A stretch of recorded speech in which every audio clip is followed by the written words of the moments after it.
Un jeune entrepreneur musulman avait une idée brillante. Il avait besoin de 10 000 € pour lancer son application. Il alla à la banque. Le banquier lui dit « Excellente idée. Nous vous prêtons 10 000 € à 12% d'intérêt. Vous rembourserez 15 000 € sur 3 ans. » L'entrepreneur fut troublé.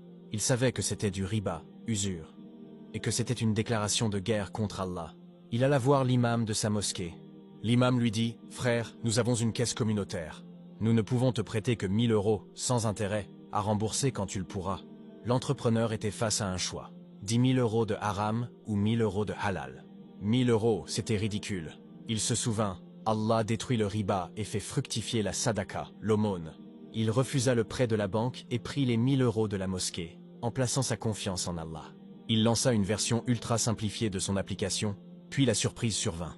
Mais avant de te dire ce qui s'est passé, si tu sais qu'un euro halal pèse plus lourd que 1 000 € haram, appuie sur like, abonne-toi et dis « Ya Allah, purifie nos subsistances ». Parce qu'il n'avait que 1 000 €, il fut forcé de se concentrer sur la seule fonction essentielle de son application.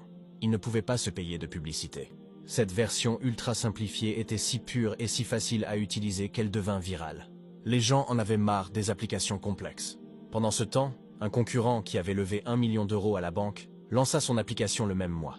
Elle était magnifique, mais si compliquée et si lourde de dettes que l'entreprise s'effondra en 6 mois.